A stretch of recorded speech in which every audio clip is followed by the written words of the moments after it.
Granville Street, at least the part of it that is within the downtown area, was redesigned in 1974, and it was supposed to reflect Vancouver's unique identity, character, and sense of place, according to Heritage Vancouver.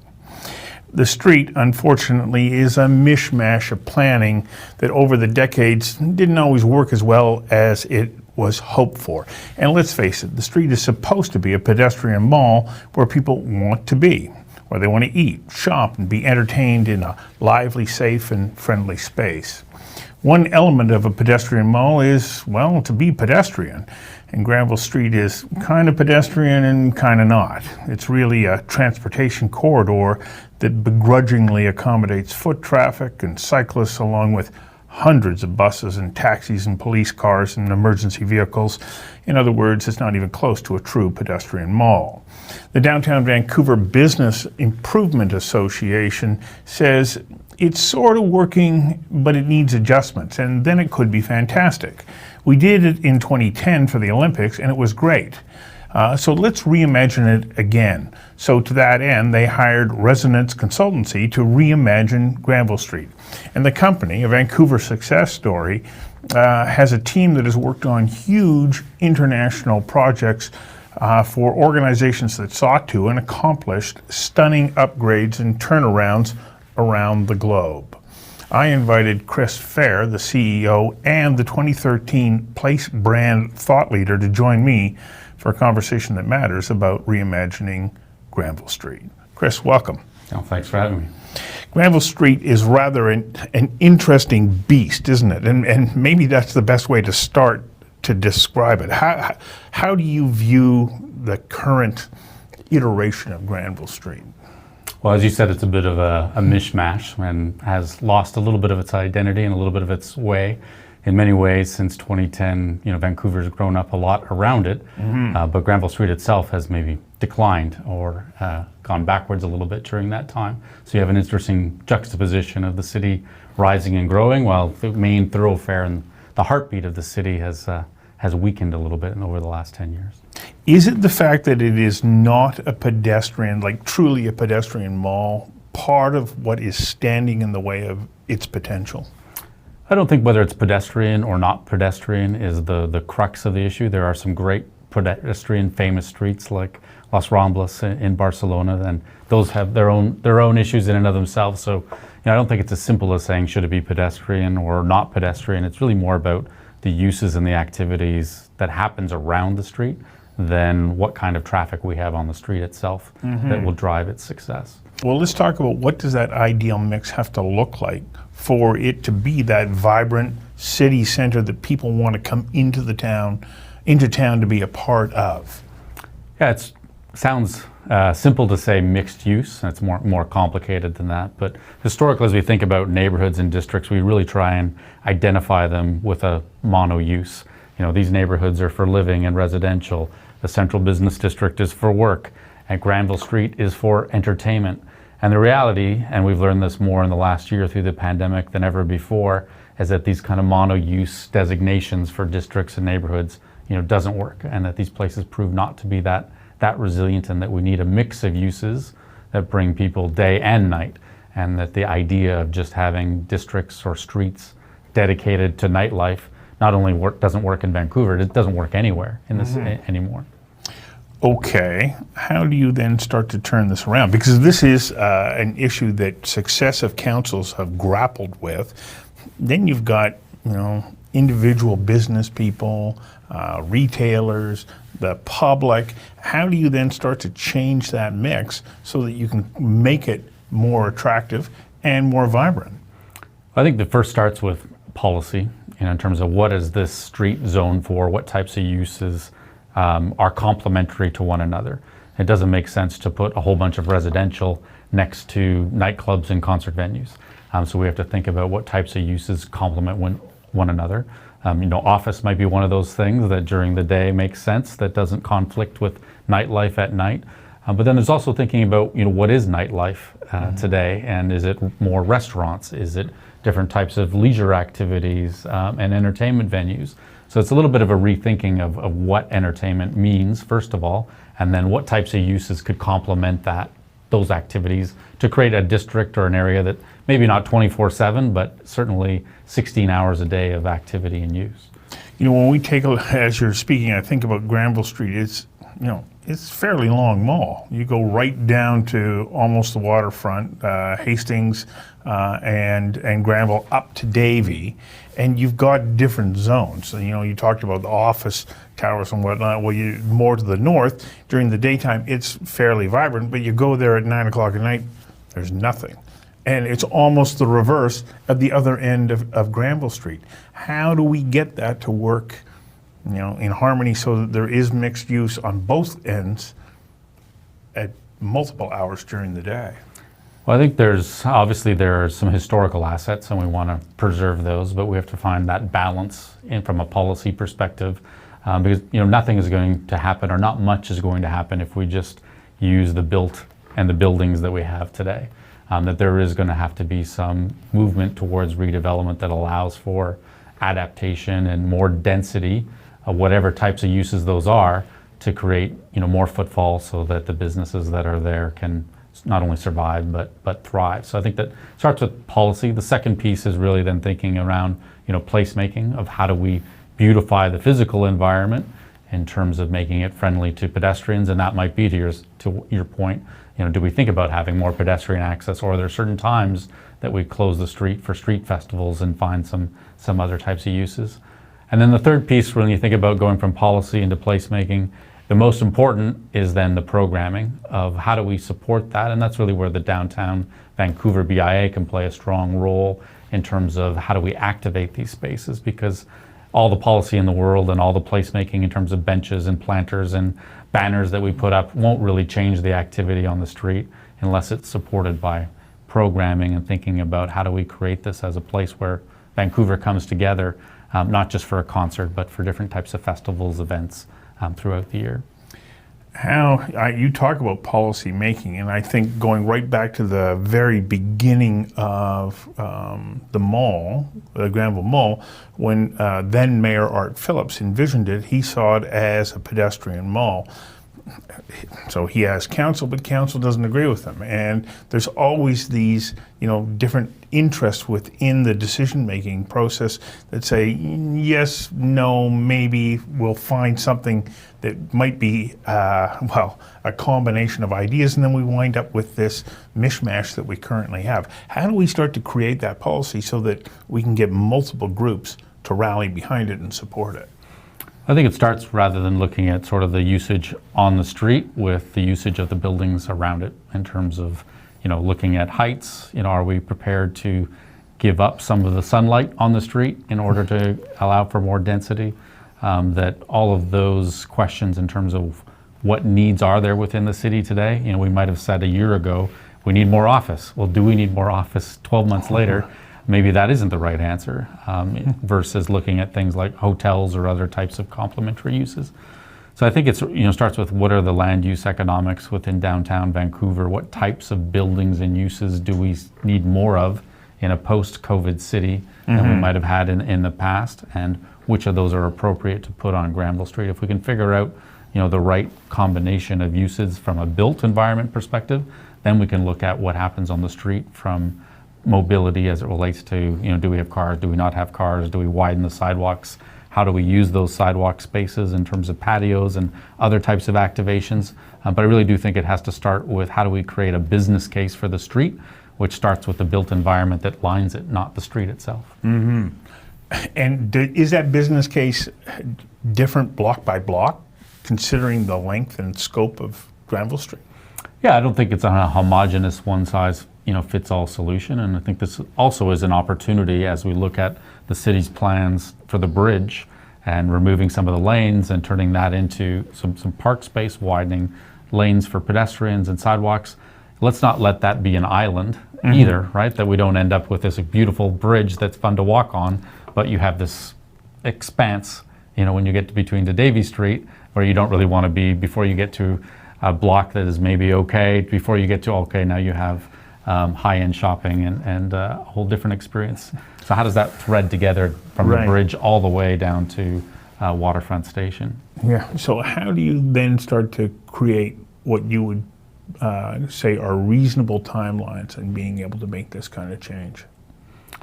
And no change like this happens, overnight. I think we're looking at where do we want to be 10, 15 years from now, and how do we incrementally get there, and it'll be project by project, block by block, and it won't be a wholesale change, overnight. But that policy needs to be created to understand this is what these are the trade-offs we're willing to make in order to arrive at some preferred future. I think what can happen is choosing to do nothing and saying, okay, the policy is fixed, the heights and the density of the building are fixed.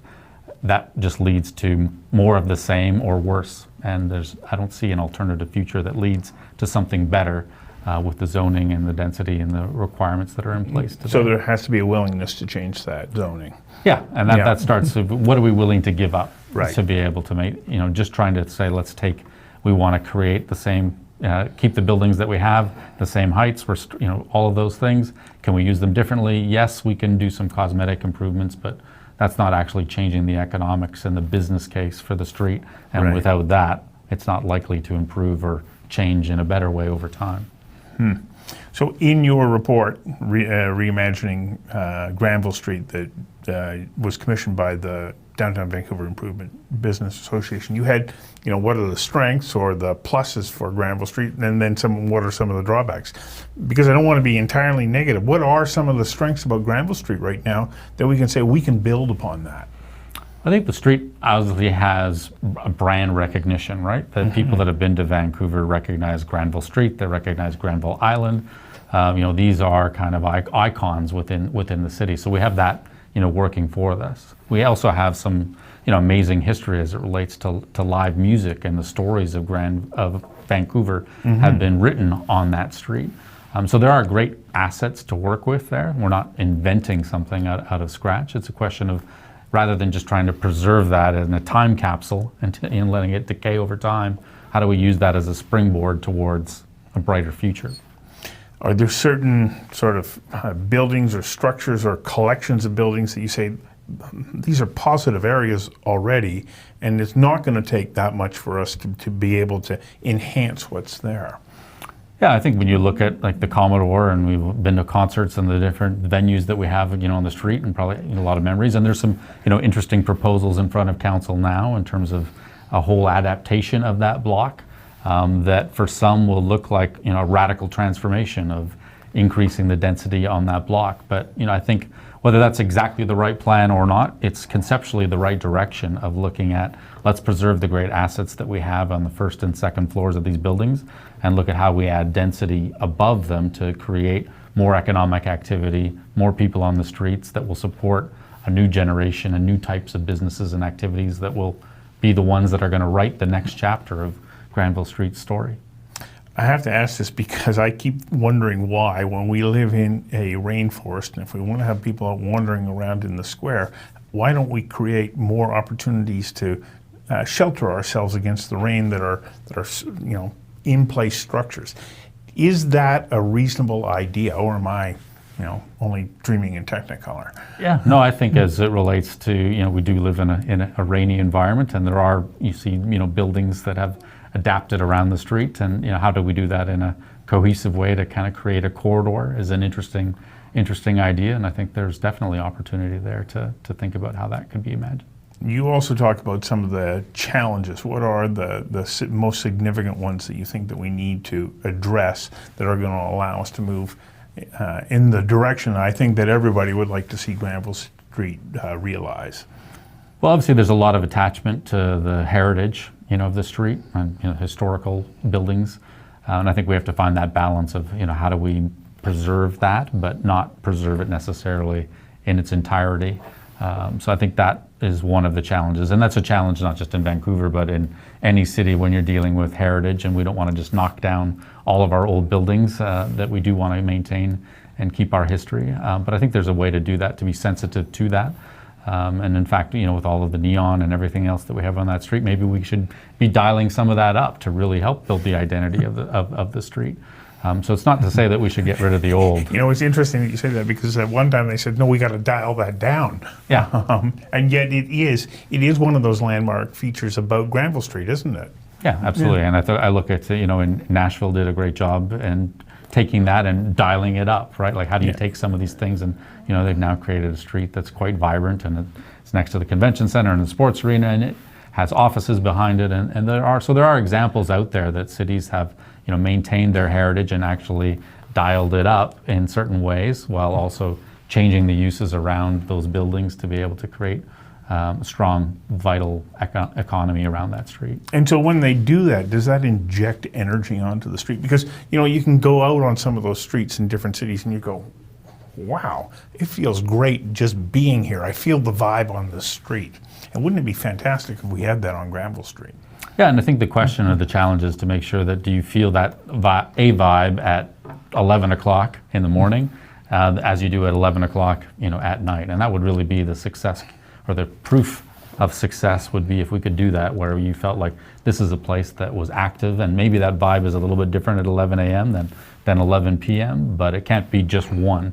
Really, it needs to be both. Right, and so we do have different vibes at 11 a.m. versus 11 p.m. on the street, but the 11 p.m. vibe is so different that I think that the people at 11 a.m. are going, I'm not going there, because they're not going to feel comfortable. It's like, but is there a way that we can create this blend so that both groups can find something that they can get at different times of the day and to create more vibrancy? Yeah, and that is the challenge, and it will be different audiences. And I think that is one of the issues right now, is that it's kind of going back to that idea of a mono-use, mono-purpose, that Granville Street is only viewed as a place for nightlife, and if I'm not going to a nightclub or a concert, it's not a place for me. And in fact, I might think the negative, the opposite of that, and that it's not a place to take my kids, or it's not family friendly because I know it only as one thing. Right. So we have to evolve that identity, and that has to be part of the goal of, reimagining and of planning of that street to create those opportunities where it would be welcoming for, a family and with kids to maybe go, bowling and go to the lanes during the day and go out for dinner or go to a movie, and then maybe it's a different crowd that's coming later at night for other reasons. So, the Downtown Vancouver Improvement Business Association got behind Alley Oop and Ackery's Alley. Do we need more of that kind of space that allows people to come in and have a different and somewhat interactive experience? Yeah, I think those were great initiatives. In fact, our office sits right in front of the Alley Oop laneway, so quite familiar with it. Which was made famous in that Korean pop song, wasn't it? It was like hugely famous. So hundreds of thousands and probably over millions of views now. Yeah, and that kind of thing can bring attention because it now exists as a place.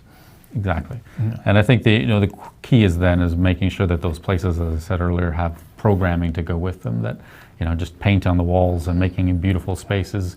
It's really what are the mechanisms to sustain some ongoing events and programs, and the Downtown Vancouver BIA was doing that up until COVID, and hopefully we'll be able to restore a lot of those activities and different events in those spaces in the near future. Well, that goes back to your point about saying you can't just build the place. You have to have an organization that's say, okay, we're going to inject opportunities for people to come together in that space and create meaning around it. How important is that?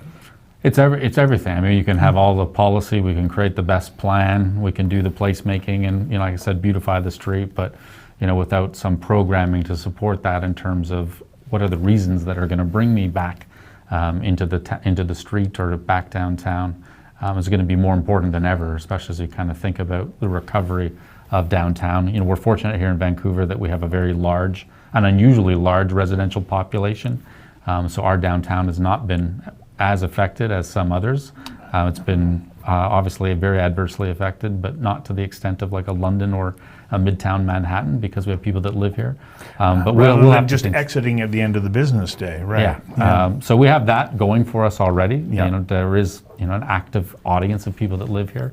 But we are going to need to bring, if we presume that there are going to be fewer people coming to work in our office buildings, or maybe we'll still need the same number of office buildings, but maybe people are only coming to work 3 or 4 days a week. That's a lot less footfall to support shops, restaurants, and activities. So that idea about creating, programming, events, festivals that will bring people to come downtown as a destination to visit is going to become important to replace that deficit for the people that are coming downtown to work. Right. Okay, crystal ball time for you right now. Can we do it? Can we make Granville Street into something that, is going to bring people from around the world to say, I want to go there, the same way that you do when there are other cities you go, I want to go experience that.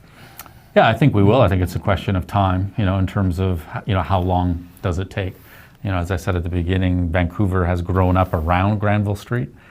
So, been so many amazing additions and improvements to the way we move around our downtown, to the buildings that have been built, residences, office towers, and yet not much has happened on this street, and it won't last forever. That street can't be ignored forever. It'll eventually transform. It's a question of whether it gets worse before it gets better, or whether we take action now to improve it in the near future and get that journey started. Yeah, as I just think about sort of like the elements that are involved, you've got tourism, you've got the restaurant business, you've got retail, you've got commercial, business offices, and on and on and on. So knitting that all together becomes it feels like it's a delicate balance to make sure that you're not offsetting the interests of one group over the next, and then defeating your purposes.